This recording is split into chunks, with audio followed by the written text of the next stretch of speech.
할렐루야. 오늘은 다른 일을 기다리오리까 라는 제목으로 하나님의 말씀을 대언하도록 하겠습니다. 현재 우리나라에는 여러분이 잘 아시는 대로 북한을 탈북하여 우리나라에 정착한 탈북민들이 약 3만 명에 이른다고 합니다. 참 많은 숫자죠. 근데 그들 대부분의 사람들은 대한민국에 와서 과거 자신이 북한에 있을 때 누리지 못했던 자유와 또 물질의 풍요로움에 대해 아주 만족을 한다고 고백을 합니다. 대표적으로 자유롭게 어디든지 갈 수 있다는 것. 서울에 있다가 부산 갔다가 대구 갔다가, 그죠? 북한에서는 어디를 가려 그래도 나라에서 주는 허가증이 없으면 서울에서 일산도 갈 수가 없다는 것입니다. 근데 여기는 와서는 마음대로 갈 수 있다는 거예요. 너무 자유롭고. 또 제 마음에 남았던 것은 달걀을 마음대로 먹을 수 있다는 사실에 감사했다는 것입니다. 우리 달걀 얼마나 흔합니까? 근데 북한에 있을 때는요, 달걀이 너무 귀하고 비싸서 정말 특별한 날, 큰 마음 먹어야 달걀 하나를 자기가 먹지 않고 자식을 사준다든지 아버지를 사드린다든지 이렇게 했다는 겁니다. 근데 한국에 와서는 마음 놓고 먹을 수가 있다는 거예요. 또 추운 날 모욕 한번 하려고 하면은 세수대에 물을 끓여가지고 추우니까 비닐로 덮어서 그 안에 들어가서 억지로 겨우 모욕을 했었는데 한국에 오니까 물만 틀면 더 물 나오죠. 찬물 나오죠. 너무 좋다는 것입니다. 대표적으로 다 이런 내용들 때문에 삶의 질이 좋아진 것에 대해서 만족을 한다고 이야기를 했는데 한 여자 탈북자 이야기가 제 마음에 남았는데요. 그분은 뭐라고 그러냐니까 자신은 한국에 와서 너무 실망했다는 겁니다. 왜 실망했냐 하니까 자신의 집은 북한에서 잘 사는, 평양에서 잘 사는 집이었기에 달걀도 마음 놓고 먹을 수 있었고 더운 물도 마음껏 끓여서 사용할 수 있었다는 거예요.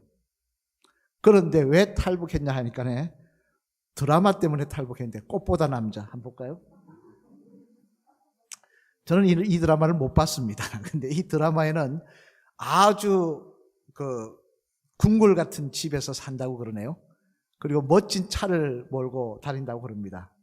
보신 분은 아시겠습니다만 그걸 보고는 어떤 생각을 하냐. 한국에 가면 나도 저렇게 궁궐 같은 집에 살겠구나. 한국에 가면 나는 또 저렇게 멋진 차를 몰고 다니겠구나 생각을 하고 탈북을 했다는 것입니다. 근데 막상 한국에 와보니까 어떻습니까? 궁궐 같은 집에 살 수 있습니까? 예? 멋진 차를 탈 수가 있습니까? 할 수는 있겠지만 탈북자 신분으로 와서는 그게 힘들다는 이야기예요. 그래서 너무 실망했다 하는 이야기를 들은 적이 있습니다만 그 이야기를 들으며 참 탈북 이유도 별의별 게 다 있구나 하는 생각을 했는데요. 하지만 여러분, 한국에 오면은 그래도 나름대로 꽃보다 남자에서 나오는 그런 궁궐 같은 집에서 그 드라마에 나오는 멋진 차를 자기도 타고 강변을 마음 놓고 달릴 거라 생각했는데 그래서 목숨을 걸고 부모님까지 버리고 탈북을 했는데 와보니 현실이 달랐을 때 그 실망감이 얼마나 컸겠습니까? 그죠?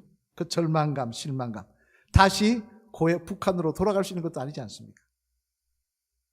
이처럼 우리 주변에 보면 자신의 바람과는 다른 그런 현실과 상황 때문에 실망하고 낙심하는 사람들이 있기 마련입니다만 오늘 본문 말씀에도 보면 그런 사람이 나오더라는 거예요. 오늘 보면 19절로 20절 말씀 앞을 보시며 한번 같이 읽어보시겠습니다. 시작. 요한이 그 제자 중 둘을 불러 주께 보내어 이르되 오실 그이가 당신이 오니까 우리가 다른 일을 기다리오리까 하라 하매 그들이 예수께 나와 이르되 세례 요한이 우리를 보내어 당신께 여쭤보라고 하기를 오실 그이가 당신이 오니까 우리가 다른 일을 기다리오리까 하더이다 하니. 아멘. 무슨 말씀입니까? 이런 세례 요한이 그의 제자들을 일부러 불러서 예수님께 보내어 질문한 내용인데 그 내용이 뭐냐? 오실 그이가 당신이 맞습니까? 아니면 다른 사람을 또 기다려야 됩니까? 다시 말해 무슨 이야기입니까? 당신이 메시아가 맞습니까? 당신이 하나님의 아들이 맞습니까? 라고 물어보고 있더라는 것입니다. 하지만 여러분, 우리는 이 질문을 들을 때 이해가 되지 않습니다. 왜냐하면 세례 요한이 어떤 사람입니까? 그는 광야에서 주님의 길을 예비하기 위해 회개를 외치며 주님이 오실 길, 예수님이 오실 길을 예비하라고 외쳤던 사람입니다. 그리고 그가 예수님께 세례를 베풀 때 하늘에서 성령님이 비둘기같이 임하며 이는 내 사랑하는 아들이라는 하나님의 음성도 들었던 사람입니다. 그래서 그는 자신의 제자 중에 요한과 안드레, 사랑하는 제자들을 예수님께 일부러 보내어 예수님을 따르라고, 나를 따르지 말고 예수님을 따르라고 보냈던 사람입니다. 그렇다면 다른 사람은 흔들릴지라도 세례 요한은 흔들리지 않아야 되는 거 아니겠습니까?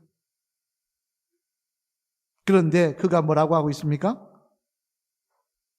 오실 그이가 당신이 맞습니까? 아니면 내가 다른 사람을 기다려야 하는 겁니까?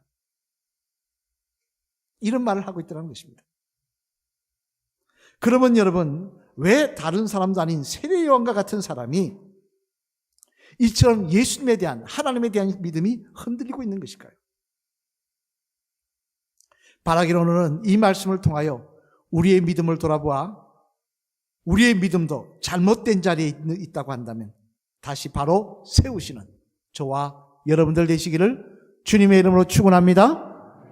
그러면 왜 다른 사람도 아닌 세례 요한 같은 사람이, 그런 경험도 있고 간증되는 그런 사람이 이처럼 예수님에 대한 믿음이 흔들리고 있는 것일까?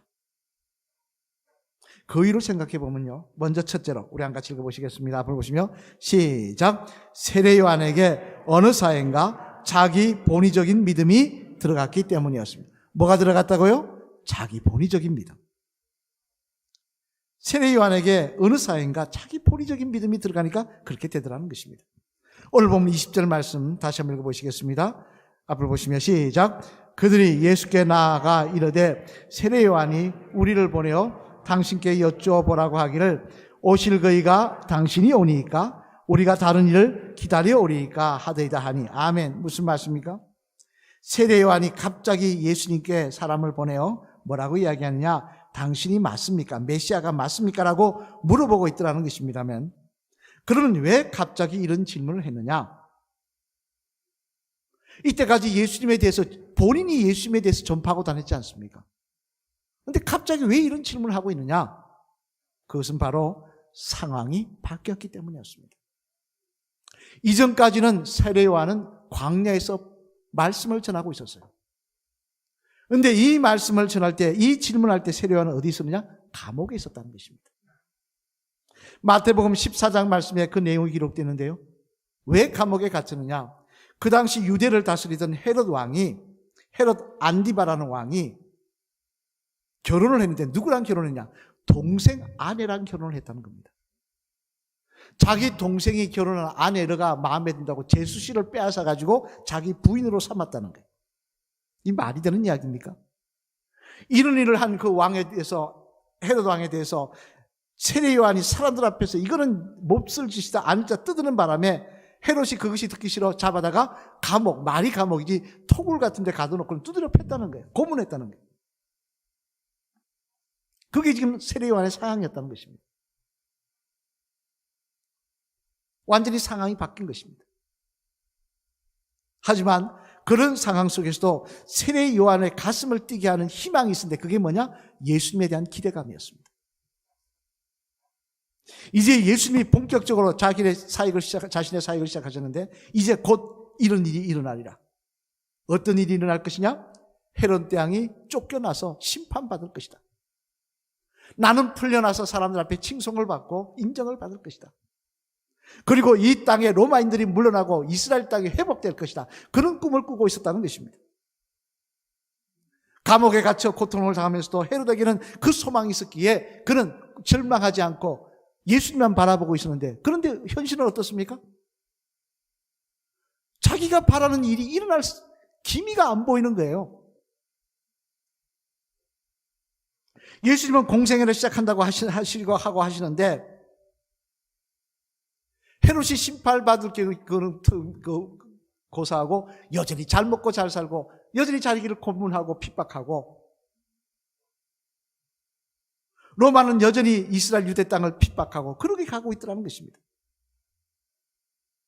그러자 세례 요한이 이 주님께 대해 실망을 하고는 그의 믿음이 흔들리고 있는 것입니다만, 그러자 주님은 뭐라고 말씀하십니까? 이런 세례 요한에게 우리 오늘 보면 23절 말씀 한번 같이 읽어보실까요? 앞을 보시면서 시작. 누구든지 나로 말미암아 실족하지 아니하는 자는 복이 있도다 하시니라. 아멘. 무슨 말씀입니까?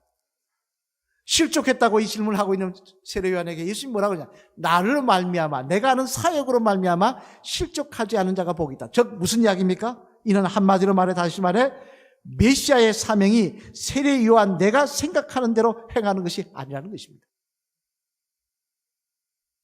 다시 말해, 세례 요한의 소원대로 네가 지금 기대하는 대로 헤로스의 왕을 폐위시키고 이 땅에 이스라엘이라는 나라를 회복시키기 위해서 로마가 물러가고 이스라엘 나라가 왕국이 다시 다윗 때처럼 회복되고 이것을 위해서 내가 이 땅에 온 것이 아니라는 말씀입니다.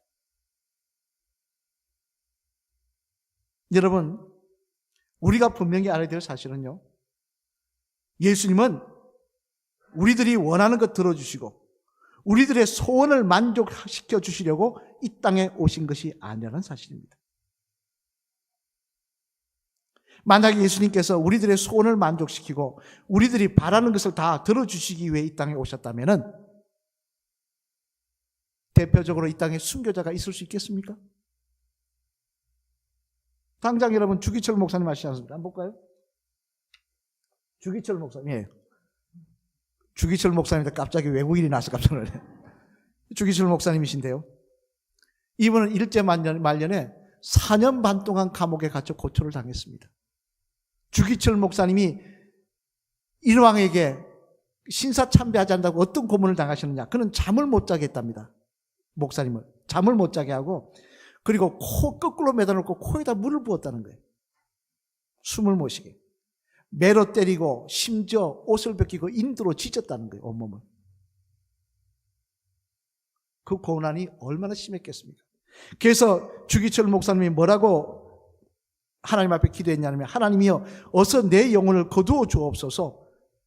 이 고생이 더 가면 제가 순교하지 못해요. 내가 변절할 수 있다는 게 너무 힘들어서. 그렇게 고난을 당하셨다는 거예요. 그렇다면 여러분 한번 생각해 볼게. 주기철 목사님도 인간인데 왜 그런 고난 끝나게 해달라고 기도하지 않았겠습니까? 왜 나를 때리는 저 일본 순사들 다 심판받게 해달라고 기도하지 않았겠습니까? 또 사모님과 자녀들, 또 교인들은 왜 주 목사님을 위해서 기도하지 않았겠냐 말씀입니다. 밤을 새워 기도했겠죠. 만약 주님께서 우리의 바람과 우리의 기도대로 다 역사하신다면 당연히 그 감옥을 지키며 목사님을 고문했던 일본 순사들은 심판을 받을 것이고 목사님은 풀려나야 될 것입니다. 근데 하나님 그렇게 하셨습니까? 아니더라는 거예요. 주 목사님은 순교하셨습니다. 고문당하시다가. 이런 또한 우리도 마찬가지였어요. 유명한 철학자 키에르케고르, 아까 나왔던 외국인 키에르케고르입니다. 잘생겼죠? 이 키에르케고르가 기독교인을 비꼬면서 한 이야기가 있습니다. 뭐라고 이야기했느냐면, 요즘 기독교인은 너무 체면이 없다. 왜 체면이 없느냐? 왜냐하면 십자가에 달려 돌아가신 예수님을 주님이라고 믿는다고 하면서 자신들은 잘 살려고만 한다. 자기 주인은 십자가에 못 박혀 돌아가셨는데 본인들은 고난은 십자가를 안 지려고 그러고 잘 살려고만 한다는 거예요. 그 말대로 우리는 주님 앞에 나오면서 뭘 소원합니까? 병 고침 받고 잘 살고 자녀가 잘 되고 좋은 대학 가고 이를 놓고 기도드립니다. 그렇지만 우리 그런 기도 다 응답해 주십니까? 여러분 솔직히 응답 받으십니까? 아니더라는 겁니다. 우리들은 평안을 바라지만, 하나님 앞에 나와 평안을 바라지만 주님은 때때로 우리들에게 고난을 주시더라는 거예요. 우리들은 성공을 바라지만 주님은 때때로 우리들에게, 믿는 우리들에게도 실패를 주시더라는 거예요. 또 우리들은 건강을 바라지만 주님은 때때로 우리들에게 병을 주시기도 하시더라는 것입니다. 그럼 왜입니까? 왜 하나님 그렇게 역사하지 않으시는 겁니까? 능력이 없었어요? 우리의 소원을 몰랐어요? 아닙니다. 죽은 나사로도 살리시는 하나님께서, 주님께서 왜 능력이 없으시겠습니까? 우리의 머리털까지 다 세시는 분이 왜 우리의 속마음과 우리의 소원을 모르시겠습니까? 그럼에도 불구하고 그렇게 역사하지 않는 것은 하나님의 뜻이 있으시기 때문입니다.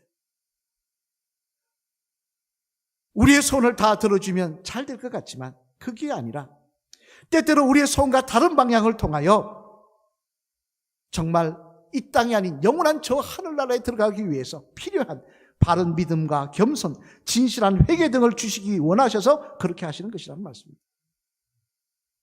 여러분, 우리들이 분명히 알아야 될 사실은요, 절대 사람은 성공을 통해서 겸손을 배우지 못합니다. 성공하면 겸손해질 것 같죠? 천만에요. 그리고 절대 책만 읽고 공부 열심히 했다고 사람이 회개하고 그런 게 아닙니다. 또 직분이 성도가 돼서 집사가 되고 집사가 권사 되고 권사가 장로 되면 바른 믿음 소유하는 거 아니더라는 겁니다. 바른 삶 사는 거 아니더라는 겁니다. 전도사가 목사 된다고 바른 삶 사는 거 아니라는 것입니다. 여러분, 집사 때보다 권사 되고 나니까 더 믿음이 좋아지고 더 바른 삶 사셨습니까? 아니더라는 것입니다. 대신 사람은 환난과 고난이 있어야 겸손해지더라는 거예요. 사람은 환난과 고난이 있어야 지난 자신을 돌아보며 회개하더라는 것입니다. 사람은 환난과 고난이 있어야 헛된 욕심 버리고 하나님을 바라보더라는 거예요. 이런 당장 출애굽기 2장 말씀에 나오는 이스라엘 백성이 그렇지 않습니까? 우리 한번 출애굽기 2장 23절 말씀 한번 읽어보실까요? 같이 읽겠습니다. 시작. 여러 해 후에 애굽 왕은 죽었고 이스라엘 자손은 고된 노동으로 말미암아 탄식하며 부르짖으니 그 고된 노동으로 말미암아 부르짖는 소리가 하나님께 상달된지라. 아멘. 무슨 말씀입니까? 이스라엘 백성이 애굽 땅에 살면서 하나님 앞에 부르짖는 일이 일어났는데요, 언제 부르짖었다고 하고 있습니까? 앞에 뭐라고 되어 있습니까? 고된 노동으로 말미암아. 평안할 때는 부르짖지 않더라는 거예요. 평안할 때는 우상 숭배하더라는 거예요. 애굽 사람들을 닮아 살더라는 것입니다. 그들처럼. 그러다가 고된 고난이 오고 노력이 오니까 고난이고 고통이 오니까 그때서 하나님 찾고 부르짖더라는 겁니다. 이런 또한 여러분 잘 아시는 요나 선지자도 마찬가지입니다. 하나님께 요나 선지자에게 뭐라고 말씀하십니까? 너는 아수르의 수도 니느웨로 가서 하나님의 말씀을 전하라. 내 말씀을 전하라는 겁니다. 근데 요나가 순종했습니까? 안 하더라는 거예요.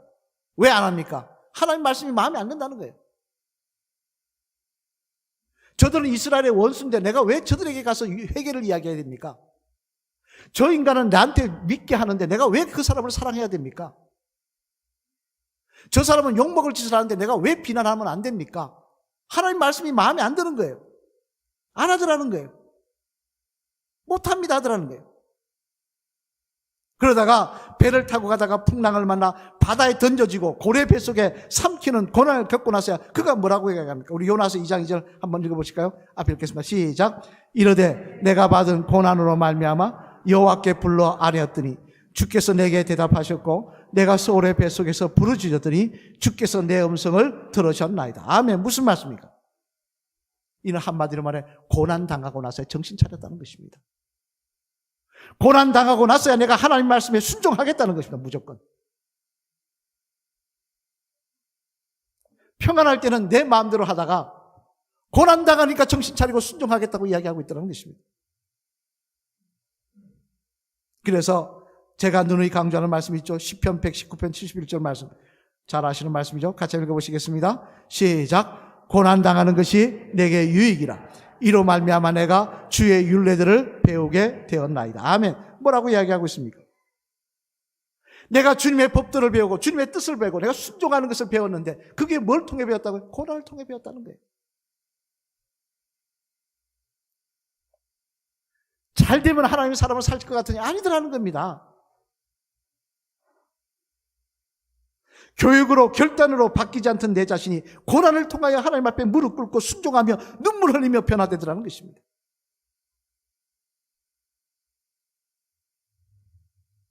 여러분,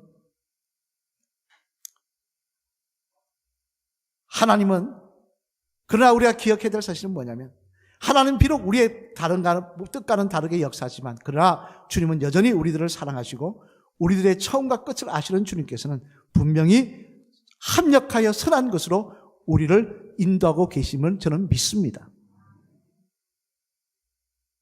따라서 우리는 내 뜻과 다르게 때때로 고난을 주셔서 나를 겸손하게 만드시고 순종하게 만드신다 하더라도 불평할 필요 없습니다. 하나님, 고난이 힘들지만 때때로 나에게 내 뜻과 다르게 하나님 인도하시지만 그러나 이를 통해 나를 천국의 사람으로 만들어 가시는 줄로 믿습니다. 나를 정말 믿음의 사람으로 만들어 가시는 줄로 믿습니다. 어리석은 욕심에 눈멀지 않고 주님을 바라보는 믿음의 사람으로 만들어 가시는 줄로 믿습니다. 라고 고백하는 저와 여러분이 되어야 할 줄로 믿습니다. 오늘 세례 요한에게 자기 본의적인 믿음이 들어왔습니다. 내 뜻대로 내 바램대로 일하셔야 하나님 살아계신 것입니다. 내 뜻대로 되어야 그것이 하나님 역사하시는 것입니다. 본의적인 믿음이 들어오니까 예수님에 대해서 실망하고 실족하고 있더라는 거예요. 우리도 마찬가지입니다.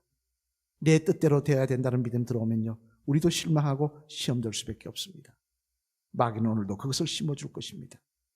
그 시험에 넘어가지 마시고 끝까지 하나님의 선하심을 믿고 따라가시는, 하나님의 뜻이 있음을, 이 모든 일 가운데 하나님의 뜻과 선하심이 있음을 믿고 따라가시는 그런 바른 믿음의 성도들 되시기를 주님의 이름으로 간절히 축원을 드립니다.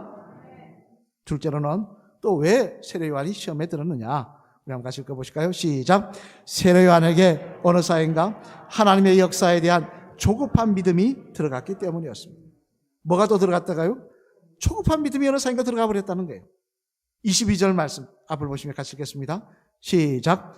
예수께서 대답하여 이르시되 너희가 가서 보고 들은 것을 요한에게 알리되 맹인이 보며 못 걷는 사람이 걸으며 나병한 자가 깨끗함을 받으며 기먹은 사람이 들으며 죽은 자가 살아나며 가난한 자에게 복음이 전파된다 하라. 아멘. 무슨 말씀입니까? 당신이 맞습니까? 라고 묻는 질문에 대해서 예수님께서 대답하신 내용입니다. 근데 어떻게 보면 당신이 맞습니까? 하는데 엉뚱한 말씀하시는 것, 뜬구름 없는 말씀하시는 것 같아요. 왜 이 말씀을 하셨을까요? 그것은 이유가 있습니다. 이 지금 맹인이 걷고 보고 못 걷는 사람이 걸으면 이건 누구 말이냐? 이사야 선자의 말씀입니다. 이사야 선자가 뭐라고 했냐? 예언을 했어요. 메시아가 오면 이런 일이 일어나리라. 예수님이 지금 그 말씀하신 게 무엇이냐입니까? 내가 메시아가 맞다는 거예요. 내가 지금 맹인이 나를 통하여 맹인이 보고 못 걷는 자가 걸으며 일어난다는 거예요. 그러니까 결국은 뭐냐? 내가 메시아가 맞다는 거예요. 내가 예언된 메시아의 사역을 감당하고 있다는 거예요. 그럼 여러분, 세례 요한은 이 사실을 모릅니까? 알고 있습니다. 제자들을 통해 계속 복을 받고 있습니다. 그러면 정말 하나님의 아들이 맞습니까? 라고 묻지 말아야 되는 거 아닙니까? 근데 왜 사람을 보내 묻고 있는 겁니까? 그 이유는 뭐냐? 주님이 그런 사역하는 거 알고는 있지만, 그러나 지금 감옥에 갇혀 고난당하는 자기에게는 성이 차지 않는다는 거예요. 아니, 지금 헤롯 왕이 이 악한 일을 저지르고 있는데, 나는 이 감옥에 갇혀 고난당하고 있는데, 주님 지금 전국 돌아다니시며 뭐 전 세계 전국의 사람들 다 모아놓고 있는 것도 아니고 이 동네 갔다가 저 동네 갔다가 그렇게 몇몇 고치고 다니셔서 언제 그 일이 이루어지겠냐는 겁니다. 뭔가 좀 빨리빨리 돼야 되지 않겠냐는 거예요.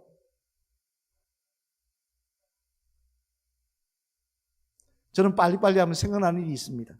제 개인적인 이야기입니다만, 어릴 때 제 초등학교 다닐 때 소원이 하나 있는데 그건 자전거였습니다. 지금은 뭐 자전거 아무렇지도 않죠. 10만 원 넘으면 하나하나 살 수 있죠. 그 당시 지금부터 그러니까 한 47년 전인가요? 그러니까 자전거 하나가 굉장히 귀했습니다. 귀했는데 친구 2명이 자전거를 가지고 있었어요. 그러면서 토요일 되면 자전거를 타고 싹 놀러 가는데 얼마나 부러운지요. 잠이 안 옵니다. 잠이 안 옵니다. 그래서 부모님께 얘기했습니다. 자전거 좀 사달라고. 그랬더니 결론은 뭡니까? 안 된답니다. 철이 없었죠. 그 비싼 걸 사달라 그랬으니까. 잠이 안 오니까 어떡합니까? 식음을 전폐하다시피 끙끙 앓다가 부모님에게 얘기했습니다. 제발 사달라고. 그랬더니 그 다음 뭐라 하냐? 키가 작아서 안 된대요. 제가 그때 70몇 명, 반에 70몇 명이었는데 제가 끝에서 10번 안에 들었습니다. 맨 앞자리 바로 뒷자리에 앉았습니다. 키가 아주 작은 편이었어요. 고3 때 확 컸습니다. 그러니 그 당시 초등학교 6학년이 세발 자전거 탈 것도 아니고 지금처럼 뭐 중간층 자전거에 있는 것도 아니고 큰 자전거인데 안장에 앉아도 이게 잘 안 다니는 겁니다. 그런데 뭔 자전거를 사달라 그러냐? 근데 잠이 안 오는 거예요. 하도 그렇게 하니까 나중에 이제 협약을 맺었습니다. 뭐라고 부모님과 협약을 맺었냐면 1등 하면 사줄게. 여러분 잘 아시는 거 있죠? 1등 하면 사줄게. 그래가지고 그 말을 듣는 순간 그때부터 시금을 접하고 공부했습니다. 1등 했어요. 사주셨습니다. 약속이라고 지키셔야 되니까. 근데 타보니까요, 안장이 잘 안 닿는 거예요. 높아가지고. 닿였다, 안 닿였다. 안장에서 페달이 잘 안 닿는 거예요. 한 발이 닿였다, 안 닿였다, 닿였다, 안 닿였다. 돌아오면 닿이고. 그게 탈라니까 어떡합니까? 옆으로 이렇게 비스듬하게 옛날 해보신 분 아실 거예요. 사이로 엉덩이 밀어가지고 이렇게 안장에 못 앉고 그렇게 탔습니다. 그러니까 이게 뭐 제대로 타는 것도 아니고 그렇게 타다 보니까 이게 컨트롤이 잘 안 되는 거예요. 삐끗삐끗 타다가 그냥 택시하고 디리떡 박아가지고요. 사람들이 다 죽은 줄 알았습니다. 앞바퀴가 이렇게 휘어버렸어요. 얼마나 심하게 박았어요. 택시기사 저 몇 번 뺨 때려보고 제가 응하니까 살았냐고 도망가 버렸어요. 집에 돌아오는데 아픈 건 하나도 생각이 안 나고 다 썰어버렸는데 막 온몸이 쓰는데 아픈 건 생각이 안 나고 자전거 휘어진 것만 너무 마음이 상합니다. 근데 부모님 앞에 휘어졌다고 말도 못해요. 떼쓴 걸 아는데 어떻게 말합니까? 참고 해놨다가요. 왜 안 타냐? 오늘 바빠서 못 탑니다. 그런 식으로 하다가 결국 그거 녹슬어서 버렸습니다. 중학교, 고등학생 되니까 얼마나 그거 갖고 싶은지 말은 못하는 게 염치가 있지. 어떻게 또 사달라 그럽니까? 그때 제가 깨달은 게 있습니다. 야, 부모님 말씀 듣고 좀 더 커서 살 걸 그랬네.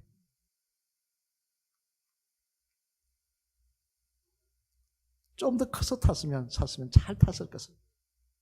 내 욕심 때문에. 여러분, 우리 삶도 마찬가지라는 거예요. 나는 빨리 이루어지길 원하지만 그게 하나님 보시기는 아닌 게 있더라는 것입니다. 전체적으로 보면 독이 되는 것이 있더라는 거예요. 당장 오늘 본문에 나오는 세례 요한의 바람처럼 메시아 왕국이 빨리 도래해서 하나님의 심판주로 예수님께서 심판하시고 좀 끝을 봤으면 좋겠다고 이야기했다면 그 뒤에 베드로의 말씀을 듣고 회개했던 3,000명 그들이 회개할 기회를 누릴 수 있었겠습니까? 다 지옥 가는 거 아니겠습니까? 예수님께서 십자가를 지지 않으시고 심판주로 끝을 내셨다면 저와 여러분 천국 갈 수 있겠습니까? 하나님은 모든 것을 다 보시고 하시는데 그곳에 하나님의 선한 뜻이 있는데 우린 깨닫지 못하고 뭐라냐? 불평하고 원망하더라는 거예요.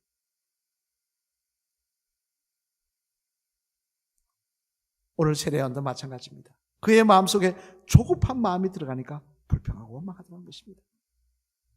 여러분, 하나님은 하나님의 계획이 있고 하나님의 뜻이 있으십니다. 그 뜻대로 우리를 한 걸음 한 걸음 인도해 가시는 줄로 믿습니다. 이 믿음만 있다면 우리는 실족하지 할 필요가 없는 것입니다.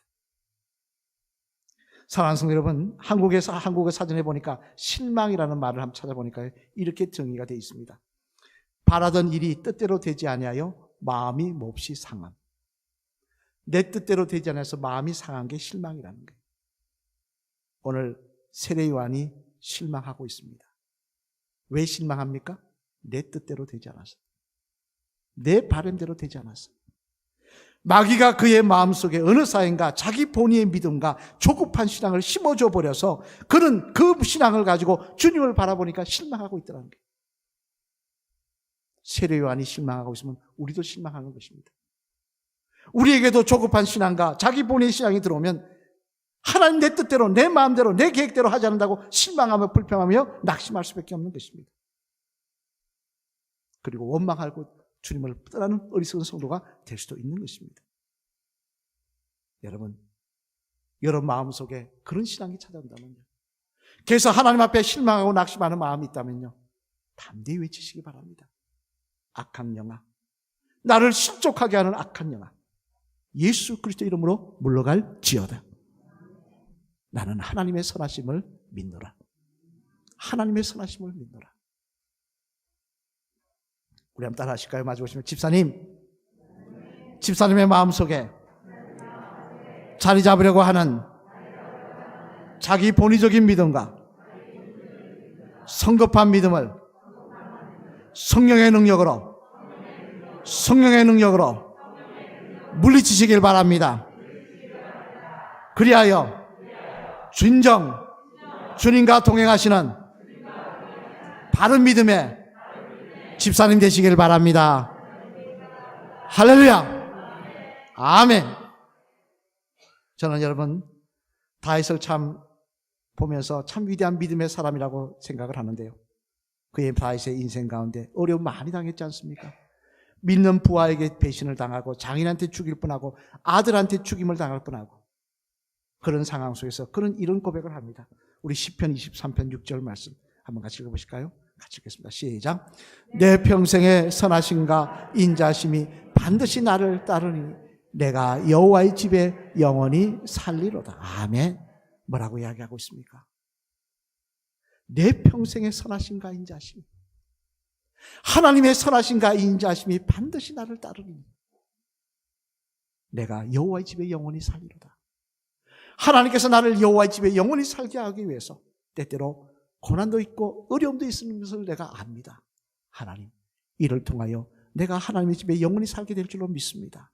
내 삶의 모든 것 가운데는 하나님의 선하심과 인자심이 함께 하시는 줄로 믿습니다. 그렇게 고백하고 있다는 것입니다. 이것이 믿음의 성도의 고백인 것입니다.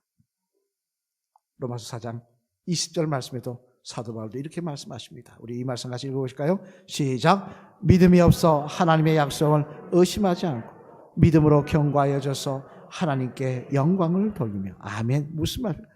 하나님의 약속을 의심하지 말라는 거예요. 하나님의 선하심을 의심하지 말라는 거예요.